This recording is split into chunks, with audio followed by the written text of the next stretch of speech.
the Pope can call a cardinal in secret that allows them to go and do their work somewhere in secret, and only the Pope knows.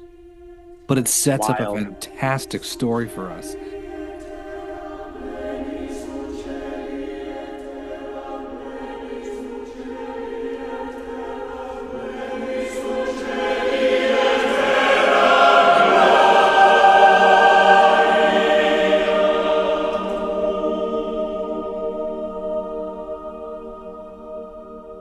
The Papal series has come to its fortunate and unfortunate end.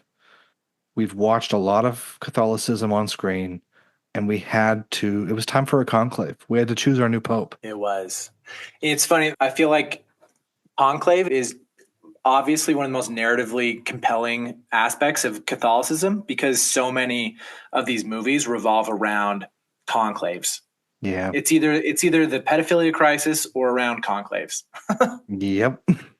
And so, oddly enough, they seem to follow each other hand in hand. Yeah, they do. Did you love the trailer of this movie like I did before we saw it? Yeah, the trailer was fun. The trailer was Like a I great wasn't cut. I wasn't even sure what I was gonna get. It did a good job at that. But you know what? This movie, I think we mentioned it maybe in our last episode. I had a lot of friends disappointed by this movie. Were you disappointed when you saw it versus what you saw in the trailer? Uh, uh Not necessarily disappointed. I mean, I don't have a lot of expectations when it comes to movies Yeah. too much anymore, and so it's hard to say I'm ever disappointed. I kept waiting for another twist. I'll say that. I kept Yeah. waiting for like some twist happens and it recontextualizes the entirety of the story thus far. I kept waiting for that, and when it ended, I was just like, "Oh, I guess the movie was what it was. It wasn't deeper than what it was." Yeah, it definitely wasn't a Agatha Christie novel. Mhm. Definitely wasn't a Ryan Johnson Glass Onion Knives Out. It was not a Bourne movie. It wasn't Long Shot, if we're gonna go way out left field. I really loved it for some different reasons that I think the cinematography was Yeah. absolutely amazing. I thought the story that they did tell and how interior it was great. But I do agree that at certain points you were like, wait a sec, are we going to see the continuation and the ending of the John Lithgow story? No. No. And I will say, in a way, we were like the Conclave, sequestered in that movie theater without all the answers, and we leave without all the answers again. But for those willing to take that ride, I think it was a really good movie and fun to see that side of the Catholic perspective and the politics of it all and the different powers at play and things. And I thought it was great. Yeah. All the actors, fantastic. Ray Fiennes, Stanley Tucci, John Lithgow, they all like brought their A game. I mean, all of this has just kind of been meditations on human relationships to power, right? Yeah. So basically, the plot of the movie is obviously the Pope dies, right? And Ray Fiennes' character, who is the dean, and it's his job to run the conclave. And running the conclave is more than just like putting on the event. They're trying to pick the new pope. That's what the conclave is about. And there's obviously different factions within the cardinals, and they want to elect different people. And there are cardinals that shouldn't be elected because they want the position too bad. And so there's a lot of talk about like, oh, we need to elect the guy who doesn't want the job Yeah. because that's the only person worthy of holding power is the person who doesn't want it. And the entire time I was thinking, could you imagine being elected by your peers for something that you don't want to do, and then after you were elected you have to do it? Like your whole life has Yeah. changed forever because other people made choices for you. I would hate that so much. It's interesting, and I know we talked about it a lot with young Pope, new Pope, of it's different to be the Pope because other presidents and world leaders come to you because you have to die in the position. That is the Mhm. whole point, right? Yeah. Or that was from two popes. Yeah, it's interesting in this to have Stanley Tucci saying, I do not want to be the Pope, but we can't let those guys do it. So you know what? I'll take on the burden and wear the fancy robes. And you're just like, Cardinal Bellini, why? Why is there not a better system? Why is this so gothic? Why is this so antiquated to such a wild extent? At the same time, there's something fun about the ritual of a bunch of men in robes sitting in St. Peter's Basilica or, Sistine Chapel, writing on a piece of paper and sliding it into a big Halloween style metal tin. And they pull it out, they read the name, they shove a pin through it, and they burn them. What is that all about? Like, it's so punk rock. It's so fantasy. It just feels like It it can't is. have a place in 2024. It belongs in Gondor. It does not belong in Rome. And it's just to watch this movie with, I think Lucian, uh, I'm gonna butcher the last name, Lucian Masmati, who plays Cardinal Adeyemi from Africa. Mhm. He does an amazing job, and you have all these characters who then, almost like peacocks, just start fluffing their feathers out and getting big shoulders as they're there trying to be like, I can't outwardly campaign right now when you're voting, but I Mhm. should be the Pope.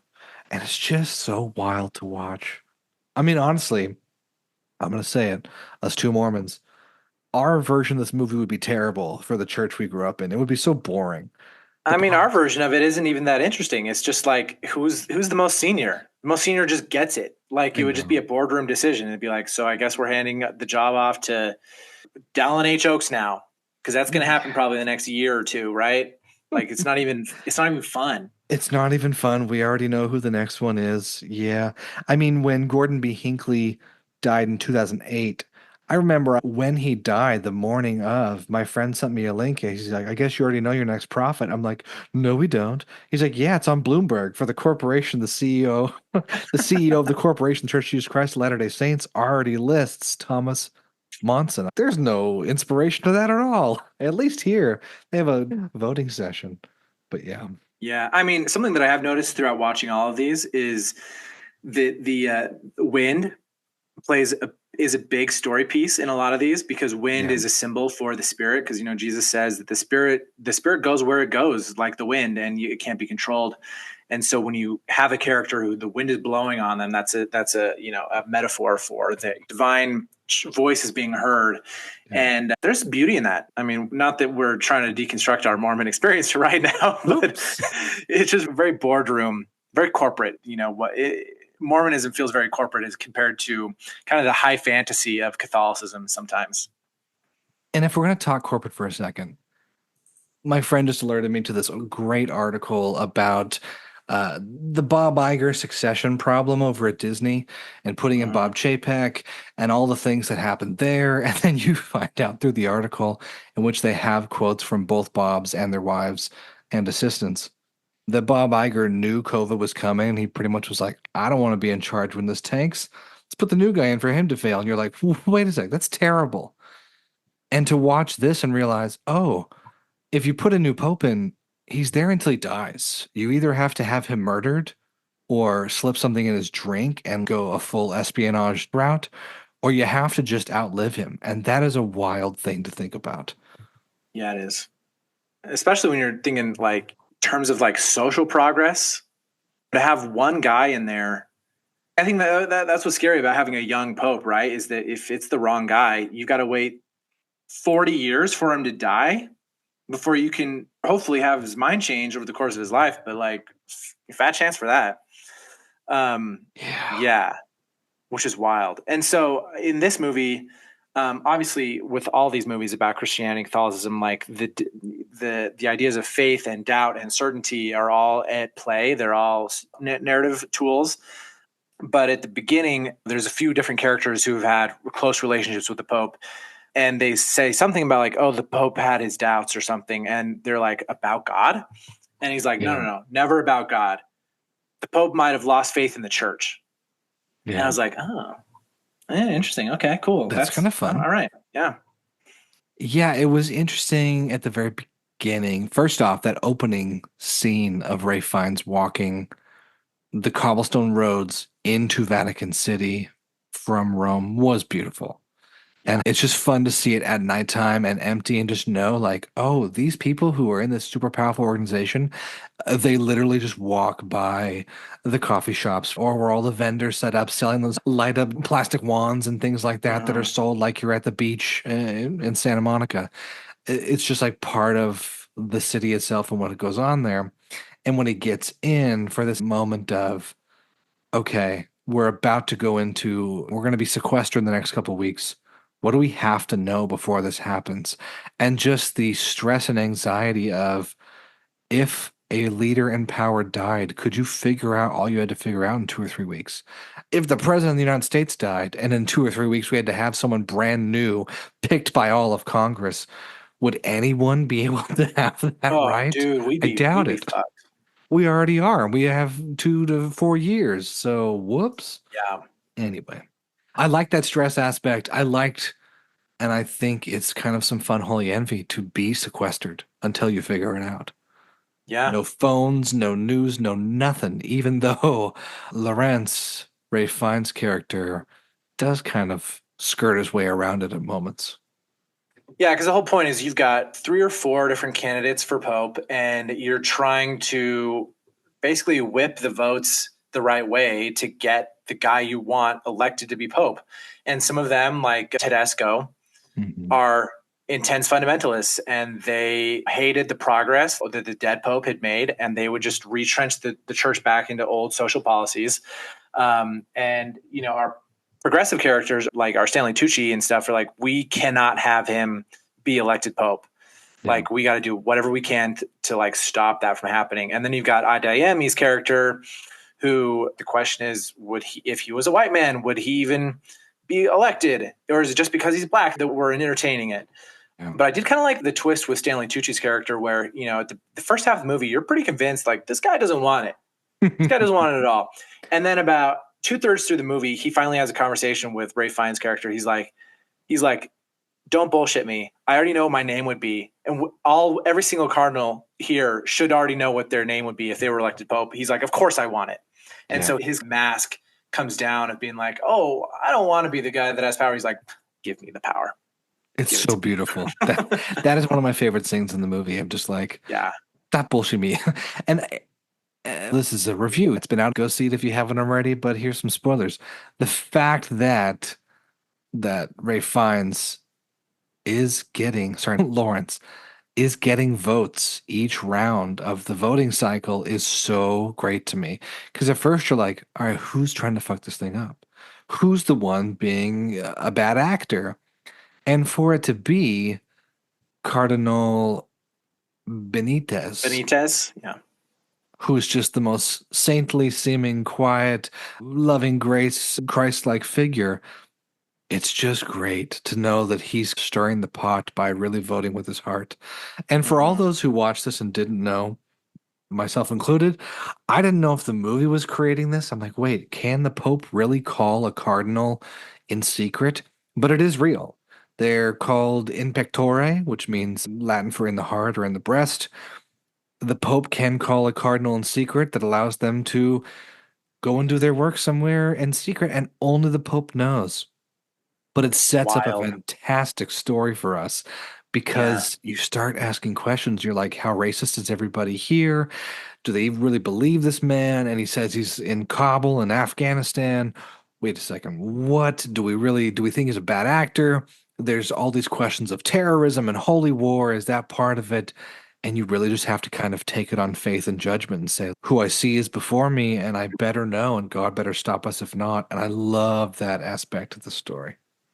Yeah, this is very good. I think part of the plot twist that I was like expecting to see coming, but never resolved into anything, was I was expecting Lawrence to have been manipulating the whole thing and getting elected Pope. That's what I thought Yeah. was going to come. I thought like, oh, this guy's playing a role so well that he says he doesn't want it, but he's the one sneaking around in the middle of the night and breaking into rooms to get dirt on everyone else so that he can kill the momentum for these other candidates. And I was like, this guy, I think this guy actually wants it. And so I was expecting at the end of all things for the reveal to be that he wanted it the entire time and he masterminded this whole thing to become the Pope. But I mean, but it didn't happen. He was just a guy who wanted to retire and couldn't do it until the conclave was over.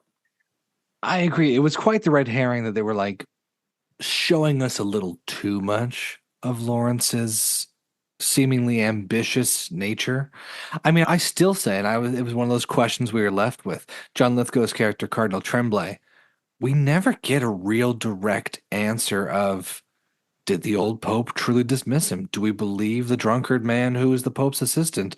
We don't really know. And also, why else was he just so bad other than just being old and American or whatever? We don't really know. And so it Yeah. came down to, does Lawrence just have it out for Tremblay? At the end of the movie, we still don't know. He believes his the drunk assistant, and that's the end of that.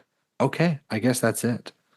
Yeah. But What do you think about, to open up the conclave, Ray Fiennes' character does a homily, and it's a beautiful, beautiful homily about uncertainty. And he basically says, we need a pope who doubts. We need a pope who sins. Mhm. And he has learned the lessons of sin and has moved on. Let me speak from the heart for a moment. St. Paul said, be subject to one another out of reverence for Christ. To work together and to grow together, we must be tolerant. No one person or faction seeking to dominate another. And speaking to the Ephesians, who were, of course, a mixture of Jews and Gentiles, Paul reminds us that God's gift to the church is its variety. It is this variety, this diversity of people and views which gives our church its strength. And over the course of many years in the service of our mother, the church, let me tell you, there is one sin which I have come to fear above all others. Certainty. Certainty is the great enemy of unity. Certainty is the deadly enemy of tolerance. Even Christ was not certain at the end. Dio mio, perché mi hai abbandonato? He cried out in his agony at the 9th hour on the cross. Our faith is a living thing precisely because it walks hand in hand with doubt. If there was only certainty and no doubt, there would be no mystery, and therefore no need for faith. Let us pray that God will grant us a pope who doubts, and let him grant us a pope who sins and asks for forgiveness and who carries on. I thought it was exactly what the movie needed. And it's great when movies can give you the thesis statement opening up. And I think it's fantastic, the thesis statement they give of he's got doubts, and also knowing he was supposed to play this mediator character who didn't take sides, and he openly takes a side to say, like, I am not like what Tedesco. I need this doubt. We need this doubt. The church needs this. And it's kind of fun to see him put a stamp on it. And as far as speeches goes, Ray Fiennes is just top of the charts. But I honestly wish, after watching this and everything else we've watched, I wish Pope Francis would give a speech like that. I mean, maybe we're just not privy to it, right? True, true. You know, the big reveal in this movie. So they do the conclave kind of stuff. Stanley Tucci's character, Bellini, loses his momentum. Ideas, oh, we should elect Lawrence. And then, of course, there's bombings going on throughout the Vatican. Yeah. And I think implied done by Islamic people. Mhm. And then you've got all the really conservative cardinals. They're like, this is a holy war. Like, we need to elect someone strong and all this stuff. And then you've got Benitez, who is the cardinal in Pectore, who was doing his work in Kabul and in Afghanistan. And he's like, you guys don't know what you're talking about. You have any of you guys actually seen war? He's like, okay, then quit talking about it because you don't want it. Yeah. And then that allows him to stand up and take some spotlight. And then, of course, he's elected Pope. And there's been mystery all along about, like, why was this guy kept in secret? The Pope made him in Pectore. And yet, like, is he sick? Like, he came for a doctor's appointment. Is he just going to get elected Pope only to die in 6 months because he's got cancer or something? And so Lawrence has been, like, trying to find out what's going on with this guy. And then there's this, one of the last scenes is between Ray Fiennes or Lawrence and Benitez, where he's like, look, we know about your doctor's visits. And, you know, I'm sitting there being like, what is going on? Like, if I was writing this, there's only so many things that would be an issue for someone to be elected pope, if medically. So they haven't been involved in like a pedophilia scandal, because that would be a big deal. Like this guy clearly has been involved in like peacekeeping works in war-torn areas. That's a really good thing. What would be the only thing, like medically speaking? Because okay, someone has cancer, cool. Then they're just going to die. We're going to elect a new pope in 6 more months. And I was like, it's like, what if this guy was a woman? I'm glad so I you saw thought it of coming. I saw it coming. I mean, if not 30 seconds before it happened, I saw it coming. That's good. I mean, honestly, it's better than me because I saw it with a friend and he had already nudged me and he was like, "Oh my gosh, you realize what's about to happen?" I said, "No, I really don't." This is still a surprise to me because he had picked up on something earlier about the doctor's appointment visit, which I think I kind of brushed off. Yeah, what a good surprise. And that it was not exactly what I expected as I started to talk about it. At first, I was like, "Oh, is this person fully trans, or did they have an what's going on?" And you realize that, correct me if I'm wrong, Benitez is I think it would be intersex. intersex. Thank you. Benitez is intersex and having, I think they mentioned the movie has a uterus, but also the other parts as well. Uterus and ovaries, as well as like a penis. And just that moment of how do I the look of betrayal on Ray Fiennes' face that to me just made me smile and I was like, oh boy, if only this could happen this way. Because what would it do to everybody to break the binary and the black and white? Yeah. I mean, I think this was like set up so masterfully to kind of demonstrate how ridiculous the gender split is in religious institutions. Because throughout the movie, you've got this conclave where these men are making this really important decision, and it's supported by the nuns who are cooking and cleaning and facilitating the entire experience for them. And they're supposed to be invisible, they're not supposed to participate in any way. And within our own institution, we speak a lot of words about gender equality, but ultimately the power to do anything, to make choices, ultimately resides in male hands. And so for this movie to have everyone elect a pope who everyone assumes is one way, but in secret, the pope knew this. The pope who made this guy a cardinal in secret knew this about him, was like, yeah, I don't care. Like you'd see the panic in Lawrence's face where he's like, what am I like? What are we supposed to do here? Like, if this ever came to light, it would destroy so much of what we just take for granted in the status quo of power structures. And then Benitez is just like, I'm the same guy right now that I was last month.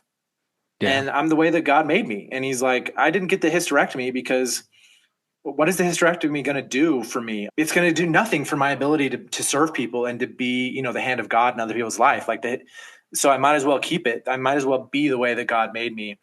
And I think that is a really good way of just being like, to be a handpiece or to be a tool in God's hand. Like it doesn't matter what's between your legs or in your body, in your abdominal cavity. Like it just doesn't matter. Yeah, I wish we had the exact quotes, but he says, "Why would I undo the work of God's hand," or whatever. So true, but also my pre-screening, it was a very weird group and audience there. There were tons of Gen Z and just like rowdy teens and young adults that were like laughing at everything. It made the whole Really? experience weird. There was so much laughter, and I kept turning to my friend being like, "Are we watching the same movie? Are these people just stupid?" And there was a level of like, maybe they don't understand what's going on, so they're just like laughing, thinking it's a joke, but it was not. The Conclave is not a humorous movie. Anyways, at this point, the kid next to me, like 2 seats away, goes, "Yeah, tell him." And I was like, this is not the point to yell, "Yeah, tell him." But I will say, outside of all their laughter, the older folks, who I was guessing maybe were Catholic or something else, they were shifting in their seats and extremely uncomfortable. And I just sat there going like, oh, this movie's going to make a lot of people uncomfortable because I don't think the world is ready yet still for the kind of radical acceptance and love that Benitez was preaching, that many believe Jesus to have been preaching, or other faith leaders. They're still just stuck in the old conservative ways. And I think I loved what this movie did by having the audience fall in love with Benitez as well, and then have the reveal. Because we are just like Ray Fiennes for so many people of like, oh, Yeah. but wait, what does this mean for our Catholic series? I think there's so many good stories to be told Yeah, within the context of Catholicism. We hit it on the head. It's fantasy of religiosity. Like yeah. it's so silly with the cards and the goblets and the red shoes, you know, The cute like little hats. Yeah. yeah, it's like it's so silly and fantastical and beautiful and gothic and dramatic. I want to see more stories set in this. And by golly, I would love to see some Mormon versions of this, even though I know Yeah. it'd be more like it'd probably be, more like Succession, but probably less serious and more silly, more like the Veep version of Succession, like a Yeah. boardrooms and stuff. But yeah, I would love to see more like serious storytelling set in religious contexts. Do you feel like this is anti-religious in any way, or is it just a story told within religious context? No, I don't think it's anti-religious in any way. Like I think it would have done. If I think this was anti-religious, it wouldn't have taken the split between the progressive and conservative candidates for Pope Mhm. as seriously as it did, right? Because hell, even Tedesco, he said something that I wrote down. Without tradition, things fall apart. Yeah. And that's an honest take about why we need traditional and conservative values, is because they hold things together.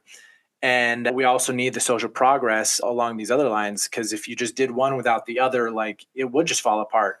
And so this is not an anti-religious movie at all. I wouldn't call it a pro-religious movie, but it is certainly made by someone who loves their religious experience somehow and also would like to see it change, and also wanted to show the audience the same thing that their characters did, which is fall in love with this guy and let him get elected pope, and then to show you how silly it is that we have built so much pomp and circumstance around what's between your legs instead of how you behave. Yeah, I feel for those believing Catholics who walked in being like, this is a movie about what happens when the Pope dies. Because that is true. But also, there's enough of a change and a challenge. I think it just feels uncomfortable or too vulnerable, I guess, to even think about what could happen in a situation like this. But at least for me, I thought it was the right kind of spiritual and religious movie that we need. We didn't ever Yeah, see someone speaking to God and the heavens open up with lights out there because we also don't see that today or I ever. know. And I think taking into account the writers, which you just mentioned, Peter Strawn wrote Tinker Tailor Soldier Spy, a very quiet, introspective subterfuge movie. And then we have Robert Harris, who also wrote An Officer and a Spy, The Ghost Rider, Enigma from 2001, Fatherland, a miniseries about selling Hitler. So these people are all about the more personal aspects of politics, subterfuge, power, the rest of it. And then it's directed by Edward Berger, who just did All Quiet on the Western Front 2 years ago, which is just a beautiful, beautiful movie, an anti-war movie. I think we can combine all three of those things together. You have a movie that, like you're saying, is respectful to religion in the process and to ritual, while also digging into the human aspects in exactly the right way. And I hope anyone who isn't seeing this movie because they're scared about it being anti-religious or written by an atheist, it's not that. I think it is respectful. I think it is a movie that makes you question things and presents the politics in exactly the right way, just as Yeah, personal and biting as they are. yeah. No, I mean, I think an anti-religious movie would be something that portrays it all as being silly and like ham-fisted, and it would kind of relish itself as much in the pomp, the circumstance, the fantasy, the art, the architecture. Like, I think all of those things are signs that it is really respecting the material that it's is working with. Yeah, this is not Dogma by Kevin Smith. Like No, everyone should know. This is not Bill Maher's documentary about religion. This is definitely a movie that gives respect to what it's talking about. yeah, Um, but are you gonna go to a mass now? Are you gonna do hell yeah, anything yes. Catholic now that we're done? Yeah, I mean, St. Mary's Cathedral is here in Salt Lake. There's a lot of good programming that's going to happen here in the next couple months there in St. Mary's. And hell, dude, yeah, I'm going and I'm going to listen to kids sing in the choir. I'm going to look at the murals up on the ceiling. I'm going to be confused while they're doing mass because I don't know what mass is because I'm just a little Mormon boy. I'm excited to hear how that goes. Yeah. And I think for anyone interested in religion, don't just stick to the Wikipedia page. Talk to people about it. Watch the media, what it's saying, and then talk to people about the media. And I think it gives us a little better perspective when it comes to things like this and just how big a part they are in so many people's lives. So yeah, go see Conclave if you have not seen Conclave, and hopefully it'll be on streaming soon. We'll have that all linked in the show notes. Excellent. We are starting off 2025 on the right foot. Sweet.